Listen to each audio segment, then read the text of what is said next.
Alright, we're back today discussing yet again the swine influenza pandemic. Last time we talked, it was just creeping into the U.S., little sprouts here and there, and now there seems to little couple other sprout spots have spread up in the past day or two. Big concern right now is what the government isn't telling us. I don't want to sound like a doomsday theorist, but they're saying we're in phase 3. And let me read you what the definition of phase 3 is. It's human infections with a new subtype, but no human-to-human spread, or at most, rare cases of spread to a close contact. That does not sound like what we're in. With no human-to-human spread, that's what this is. So we're definitely already in phase 4. They're just not saying it for probably political reasons, because it would look bad for them and not the government.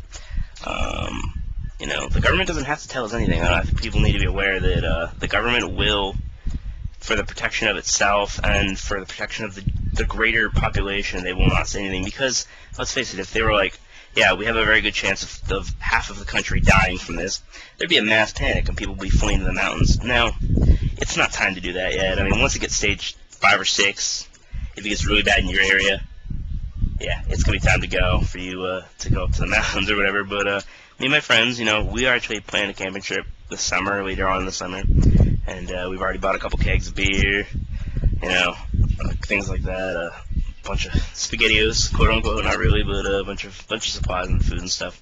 We'll probably buy some more.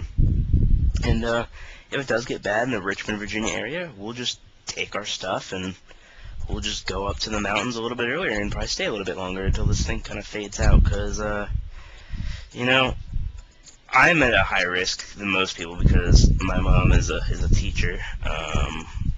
She teaches ESL, which is English as a Second Language, which a lot of her students are Hispanic, and they have family members who go to and from Mexico every week, and God knows, I fear for my family, but I fear for myself too. I don't want to sound selfish, but I mean, I have a lot to live for still. I'm only, I'm not even 25 yet, so I haven't even gotten to experience the real world yet. I'm still in college, This is scary, and I really want everybody to be taking this seriously, because this isn't something that you feel like, it's just, flu season, blah, blah, blah.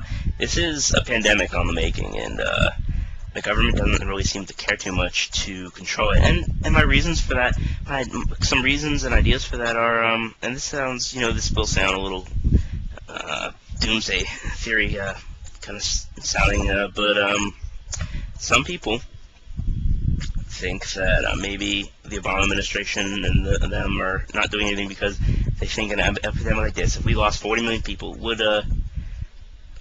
would kind of bring attention away from the economy for a little bit, which is true, I guess. I mean, think about it this way. It would unite the nation again, like it did after 9/11, which it did. I mean, 9/11, for a couple weeks after that, everybody, it was no black or white, it was, we're American, And so I think that's what this would do. But I also think this would bring a lot of hatred on Mexico, which it's not Mexico's fault. I think people need to understand that. I mean, you can't just look at a Mexican and be like, oh, it's your fault, you killed my mother, blah, blah, blah, with your, pandemic. You can't look at it that way. We're all humans, but we need to control this while we still can, and I'm begging the government right now to please do something about this, because this isn't a joke. We don't have all the antivirals in the world to help every single American, and a lot of people aren't going to know until it's too late, because you don't start experiencing signs of flu until 3 to 4 days after it's already been in your system. The signs you experience are the ones where it's out of the way of your system. That's where it hits its peak, where it's the most noticeable. And the problem with that is that's the deadly stage for this flu. So people really, you need to be drinking your vitamin C and taking care of yourself.